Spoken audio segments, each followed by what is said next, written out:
తుంగతుర్తి శాసనసభ్యులు మందుల సామెల్ గారు, పరకాల శాసనసభ్యులు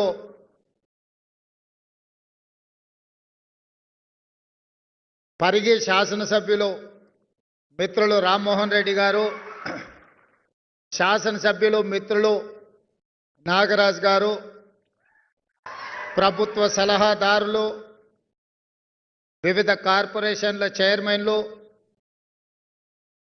రెవెన్యూ శాఖ అధికారులు, ఈనాటి నుంచి ఇందిరమ్మ పాలనలో ప్రజా ప్రభుత్వంలో భాగస్వాములు కాబోతున్న ఈ శిల్పారామంలో ఒకరోజు ముందే దీపావళి పండుగ జరుపుకుంటున్న లైసెన్స్డ్ సర్వేయర్లందరికీ దీపావళి శుభాకాంక్షలు. మిత్రులారా, ఈ దేశంలోనే ఏ ప్రాంతానికి ఏ రాష్ట్రానికి లేని గొప్ప చరిత్ర ఈ తెలంగాణ ప్రాంతానికి ఉన్నది.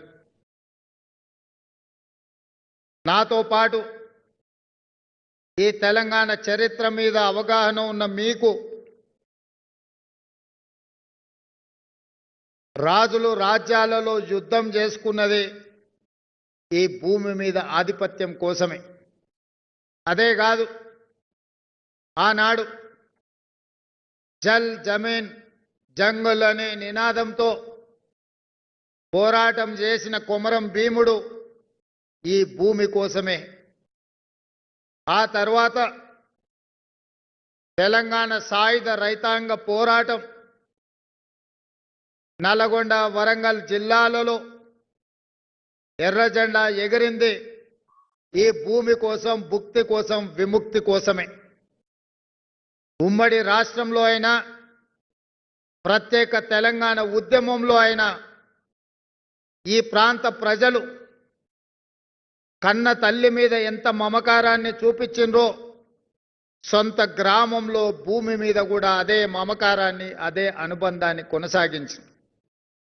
ఎప్పుడెప్పుడు ఈ భూమి మీద ఆధిపత్యం చెలాయించాలనుకున్నారో, ఈ భూములను ఆక్రమించాలనుకున్నారో, పేదవాళ్ళైనా, దళితులైనా, గిరిజనులైనా, మారుమూల ప్రాంతాలలో నిరక్షరాస్యులైన నిటారుగా నిలబడి కొట్లాడిన చరిత్ర ఈ తెలంగాణ గడ్డకు ఉన్నది.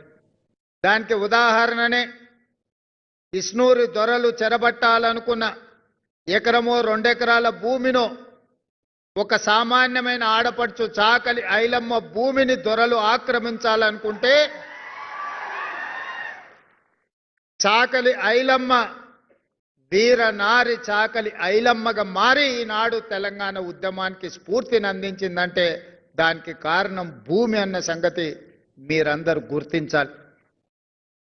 ఎందుకు ఈ చరిత్రను మీకు గుర్తు చేస్తున్నా అంటే, భవిష్యత్తులో భూ యజమానుల యొక్క హక్కులను, భూ యజమానుల యొక్క భూమి సరిహద్దులను నిర్ణయించే అధికారం ఈనాడు తెలంగాణ రాష్ట్రం మీ చేతుల్లో పెట్టబోతుంది. ఒకవేళ ఇందులో తప్పులకు తావిస్తే ప్రజలు మీ మీదనే కాదు, ఈ ప్రభుత్వం మీద తిరగబడే అవకాశం ఉన్నది. కన్న తల్లి మీద ఆధిపత్యం చెయ్యాలని ఎవరైనా అనుకుంటే అతి సామాన్యుడు కూడా తిరగబడిన చరిత్ర ఈ తెలంగాణ ప్రాంతానికి ఉంది. అందుకే మిత్రులారా, ఈనాడు మీరందరూ ఆలోచన చేసి, ఆనాటి చట్టం గురించి నేను చెప్పాల్సిన అవసరం లేదు.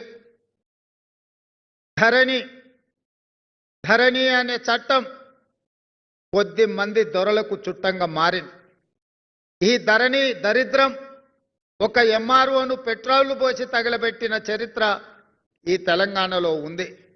ఈ ధరణి దరిద్రం ఇబ్రహీంపట్నం ప్రాంతంలో జంట హత్యలకు కారణమైంది.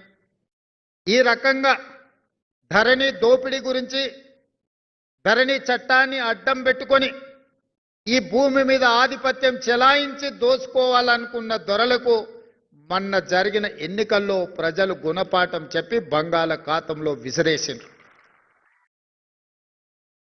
ఎన్నో కారణాలు ఉండొచ్చు మా గెలుపుకు.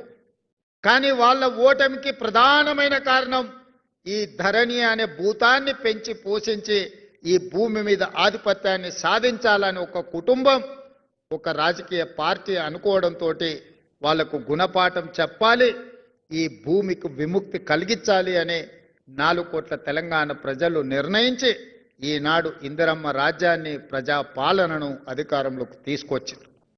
అందుకే ఆనాడు ఎన్నికల సందర్భంగా సమ్మక్క సారలమ్మ ఆశీర్వాదంతో సోదరిమణి సీతక్క అండతో నేను పాదయాత్ర మొదలుపెట్టిన ములుగు సమ్మక్క సారలమ్మ జాతర రోజు చెప్పా, అక్కడ మొక్కి ఖచ్చితంగా అధికారంలోకి వస్తాం, ఈ ధరణి నుంచి విముక్తి కలిగిస్తామని చెప్పినాం. అందుకే అధికారంలోకి వచ్చిన తర్వాత రెవెన్యూ శాఖ మంత్రిగా పొంగులేటి శ్రీనివాసరెడ్డి గారికి బాధ్యత అప్పచెప్పి ఈ ధరణి భూతాన్ని వదిలించడమే కాదు, పేద ప్రజలకు చుట్టంగా మారాల్సిన చట్టాన్ని భూభారతిని తీసుకురావడానికి అన్ని రకాల ప్రయత్నం చేసినాం. ఈనాడు భూభారతి ద్వారా లక్షలాది సమస్యలను సృష్టించి ఆ సమస్యలు పరిష్కారం కాక అధికారుల చుట్టూ తిరిగి అధికారులు కలవక కోర్టుల దగ్గర ఆత్మహత్యలు చేసుకునే పరిస్థితి తెలంగాణ పేద రైతాంగానికి వచ్చింది. ఈనాడు తెలంగాణ రాష్ట్రంలో భూమి గురించి చెప్పాలి అంటే ఇందిరమ్మ రాజ్యంలో ఇచ్చిన అగ్రికల్చర్ సీలింగ్ యాక్ట్ ద్వారా లక్షలాది ఎకరాల భూములు జాగీర్దారుల ద్వారా జమీందారుల దగ్గర ఉన్న భూములను ఆనాటి కాంగ్రెస్ ప్రభుత్వం సేకరించి దాదాపుగా 25 లక్షల ఎకరాల భూములను దళితులకు గిరిజనులకు